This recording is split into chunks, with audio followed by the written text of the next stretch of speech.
A weeping ghost in search of her children, but watch out, because she might just come after yours. This is the truth behind the Curse of La Llorona, the Weeping Woman Urban Legend Explained.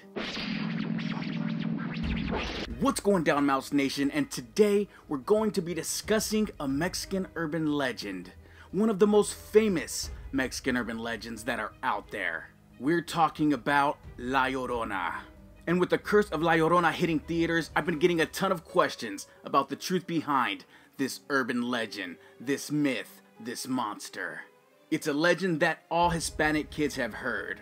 One that warns us not to go near any bodies of water alone, and especially at night. Because if we do, La Llorona might come get us.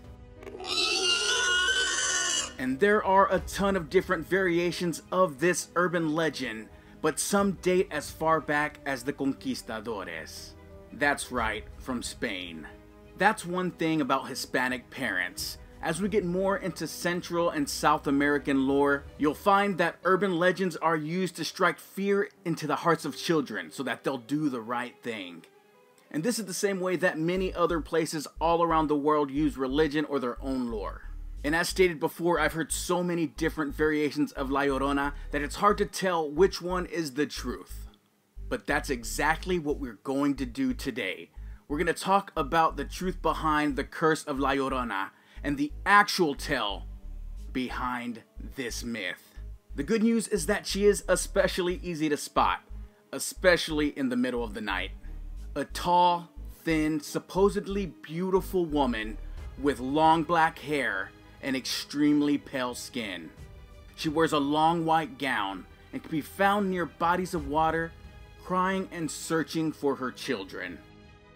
Think rivers, streams, or lakes. And for those who are unlucky enough to hear her cry, they too may just be dragged kicking and screaming to a watery grave. This is the tale of La Llorona. There was once a young woman of humble living named Maria, who was known throughout her Mexican pueblito for her beauty. A pueblito is a small rural village. Every night, Maria would don her most beautiful white gown in order to gain the attention of men from near and far. And she absolutely loved the attention. Now this is where the legend usually goes one of two different ways. The shorter version states that she had two young boys and that she resented the boys for making it hard to spend evenings gallivanting with men. One night, she didn't have anyone to watch them, so she left them alone. When she arrived home, they were missing, only to be found drowned in a nearby river the next day. Some believe their death wasn't simply through neglect, but by the hands of Maria herself.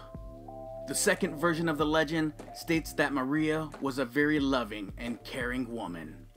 An extremely well-known and wealthy Spanish nobleman one day rode through her village, and when he saw Maria, he immediately fell in love with her, and he charmed her right away.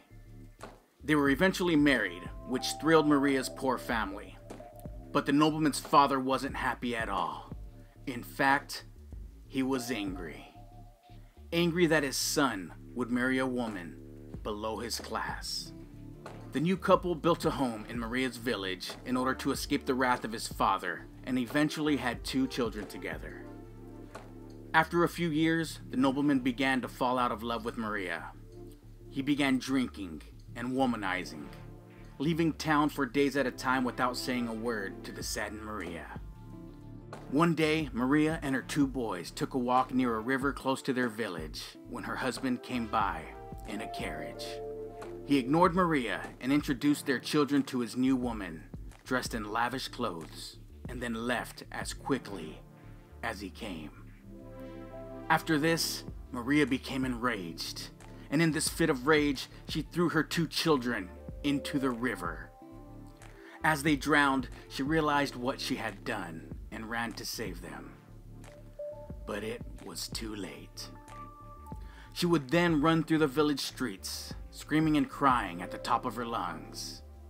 And this was how she lived out the rest of her days, sobbing uncontrollably every single day and every night. She didn't eat. She never slept.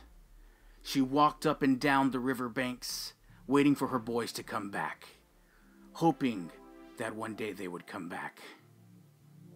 She began to wither away until she looked like a living skeleton, until one day she fell to her death from starvation and exhaustion, right into the very same river that her boys drowned in.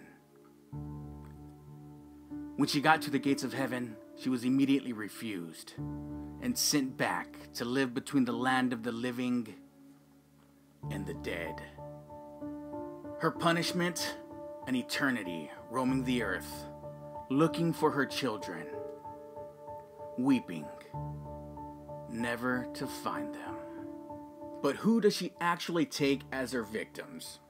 Well, legend says that it's usually young boys who get too close to bodies of water at night.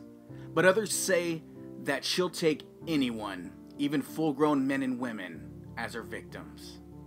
She'll see everyone as her young boys, and she'll take their lives and attack if anyone gets too close to her. If you ever hear her cry, then it's too late, because just the sound of her voice could bring many misfortunes to you. If she sounds nearby or close to you, then she's usually far away. And if she sounds far away, then she's usually right behind you. Now, interestingly enough, La Llorona is said to be based on a true story, and that is the story of La Malinche. Now, the story of La Malinche is a true story, and her story more closely resembles that of the story of the nobleman when we spoke of La Llorona earlier. The differences being the fact that she was a Nahua woman, and the Nahua are actually indigenous people of Mexico. And instead of a Spanish nobleman, she met the famed Spanish conquistador, Hernan Cortez, and gave birth to one of his sons. She played a huge part in the Spanish conquest of the Aztec Empire, being both an interpreter and an advisor for Hernan Cortez. Hernan would eventually abandon her and marry a woman of Spanish descent. This is said to have caused La Malinche to go into an Aztec rage and murder his child out of vengeance. Now, the truth behind that is that there really is no actual proof that she killed her son over this. Some say that this real-life story was mixed in with some Greek mythology and the tale of the demonic demigoddess Lamia. Lamia had an affair with Zeus, whose wife Hera killed all the children they had together out of anger. This then prompted Lamia to roam the earth, stealing the children of others. And Lamia isn't the only god that has been mixed into the tale of La Llorona. There's also the fearsome Aztec goddess known as Cihuacoatl, otherwise known as the Snake Woman. Now, this Snake Woman was the goddess of motherhood, but she also doubled as a terrifying omen who roamed the world in the dark, wearing all white. And oh yeah, guess what? She would be crying, just like La Llorona. Another Aztec goddess she was based on is Chalchihuitlicue, name meaning the jade-skirted one, who was associated with water. The Aztec feared her so much that they would sacrifice children to her so that she wouldn't drown them. So if you ever hear a woman screaming or crying in the middle of the night and you're near a body of water, be wary, or you too may just fall to the curse of La Llorona. What do you guys think? Is La Llorona real? Let us know in the comments below. Don't forget to like, share, and subscribe. As always, I'm your host, Morty Mouse. I'll see you later, or I'll see you on the other side.